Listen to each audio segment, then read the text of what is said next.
Hi అండి. ఇది గోధుమ రవ్వ ఉప్మా. ఇది తెల్ల రవ్వ ఉప్మా లాగా చేసుకోవచ్చు. కొంతమంది గోధుమ రవ్వ ఉప్మా అనేసరికి ఇష్టపడరు అంతగా. తెల్ల రవ్వ ఎలా చేసుకోవచ్చు, టమాటా బాత్ లాగా అలా చేస్తున్నాను. మనకి ఏదైనా చూడగానే తినాలనిపించేలా ఉంటే ఎవరైనా తింటారు, పిల్లలు కానీ ఎవరైనా. గోధుమ రవ్వ హెల్త్ పరంగా మంచిది కాబట్టి తెల్ల రవ్వ కన్నా కూడా టమాటా బాత్లా చేసుకుందాము.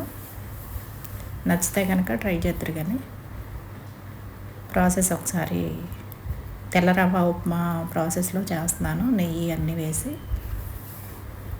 అయితే ముందుగా పల్లీలు వేసుకోవాలి. తర్వాత శనగపప్పు వేసాను. తర్వాత ఆవాలు వేసి జీలకర్ర వేసాను. వేగిపోయిన తర్వాత ఉల్లిపాయ వేసాను. ఉల్లిపాయ వేగిన తర్వాత పచ్చిమిరపకాయలు వేసాను. ఇవి కొంచెం ఫ్రై అయిన తర్వాత కరివేపాకు వేసుకుందాము. ఒక 2 minutes ఫ్రై అవ్వాలి. తర్వాత కొత్తిమీర వేసాను. ఆ ఉప్మాలో లాగా అన్నీ వేసుకోవాలి. గోధుమ రవ్వ ఉప్మాలో అనేసరికి కొన్ని వేయరు. కొంచెం కొత్తిమీర ఇవన్నీ కూడా వేసుకుంటే మనకి డైట్ ఫుడ్ లాగా, మధ్యాహ్నం ఫుడ్ లాగా కూడా చేసి తినొచ్చు. రైసు తినకుండా ఇది తినేసి ఉండాలంటే కూడా గోధుమ రవ్వ మంచిది అంటారు కాబట్టి సెట్ అయితే మాత్రం హెల్త్ పరంగా సెట్ అవ్వాలి. ఫస్ట్ ఏదైనా అది చూసుకోవాలి. కొంతమంది కొన్ని ప్రాబ్లాలకి హెల్త్కి కొన్ని సెట్ అవ్వట్లేదు. గోధుమ రవ్వ కూడా అంతే, అందరికీ సెట్ అవుద్దని ఏమీ లేదు. అయితే కొంచెం అల్లం ముక్కలు వేసాను. అల్లం ముక్కలు వేసిన తర్వాత టమాటా వేసాను. ఇది కొంచెం మగ్గనివ్వాలి. టమాటా కూడా మగ్గి కొంచెం ఆ ఫ్లేవర్ అంతా తాలింపులోకి దిగాలి. దిగితేనే అప్పుడు ఉప్మాకి పట్టేసి బాగుంటుంది. ఇట్లా వేగిన తర్వాత ఈ స్టేజ్లో మామూలుగా అయితే ఈ జొన్న రవ్వ చేసుకోవచ్చండి. మామూలుగా రాగి రవ్వ అని ఇవన్నీ రవ్వలు దొరుకుతున్నాయి. ఇప్పుడు ప్రతి రవ్వ దొరుకుతుంది.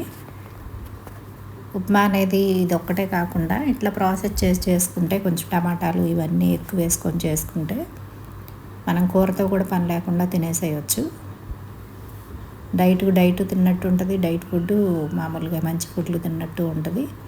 కావాలంటే ఇంకా దీంట్లో ఏమైనా వేసుకోవచ్చు. క్యారెట్ కానీ అలాంటివి మనం తినగలిగే కూరగాయలు ఏవైనా వేసుకోవచ్చు. అప్పుడు దానికి ఇది బ్రేక్ఫాస్ట్గా చేస్తున్నాను కాబట్టి కొంచెం ఆయిల్ ఎక్కువ వేసాను. ఆయిల్ కొంచెం తగ్గించి వేసుకొని డైట్ ఫుడ్లో దీన్ని యాడ్ చేసుకోవచ్చు. రోజు ఒకే రకం తినాలంటే తినకుండా ఏమేమి రవ్వలు పడతాయో దాన్ని బట్టి తినొచ్చు. ఇప్పుడు ఉప్మాకి అవన్నీ వేగిపోయిన తర్వాత 2 glasses వాటర్ పోసాను. పోసి అవి మరిగిన తర్వాత సాల్ట్ అది వేసుకొని, మనం ఈ స్టేజ్లో ఉన్నప్పుడు రవ్వ పోయక ముందే సాల్ట్ అవన్నీ చూసుకోవాలి. మళ్ళీ తర్వాత వేయటానికి కుదరదు కాబట్టి వేసుకోవాలంటే వేసుకోవచ్చులే. కానీ అప్పుడు ఆ వాటర్లో సరిపోతే ఉడికి రైస్కి పట్టేస్తుంది కదా వాటర్. సాల్ట్ టేస్ట్ బాగా వస్తుంది. 1 glass రవ్వ పోసేసుకొని కొంచెం ఎసరు ఎక్కువగానే ఉంచుకోవాలి. కొంచెం జారుగా వచ్చేలా చేసుకుంటే బాగుంటుంది కదా. ఇట్లా ఉంటుంది. ఆ రవ్వ మెత్తగా ఉడికిపోయినా కూడా కొంచెం డ్రైగా పొడపొడలాడుతూ కనపడేలాగా ఇట్లా చేసుకుంటే చూడటానికి లుక్ వై చాలా బాగుంటుంది.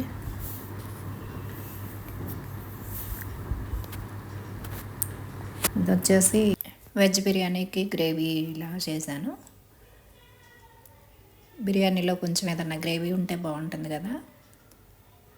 అది చికెన్ తినని రోజు కొంచెం క్యారెట్ ముక్కలు, బఠానీ అవన్నీ వేసుకోవచ్చు.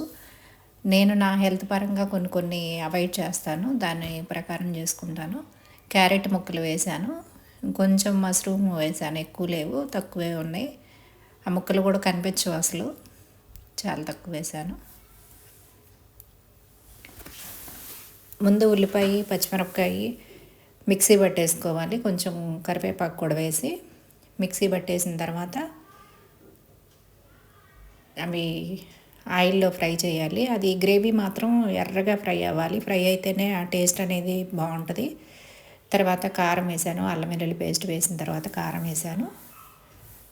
తర్వాత వచ్చేసి కొంచెం గసాల, ఈ వాటర్ మిలాన్ సీడ్స్ ఉంటాయి కదా, అది కొంచెం జీడిపప్పులు ఎక్కువ వేయను నేను. కొంచెం ధనియాలు జీలకర్ర కూడా వేసేసి గ్రేవీ పట్టి పోసాను. గ్రేవీ మనకి కావాలి కాబట్టి ఇదే గ్రేవీ కింద వస్తుంది. తర్వాత క్యారెట్ ముక్కలు వేసాను. క్యారెట్ ముక్కలు వేసి మనకు కావాల్సినంత వాటర్ పోసేసుకొని అది పైకి ఆయిల్ తేలే వరకు ఉడకనివ్వాలి. ఉడకనిస్తే అప్పుడు గ్రేవీ కూడా చూడటానికి చాలా అందంగా అనిపిస్తుంది. కొంచెం అది క్యాచ్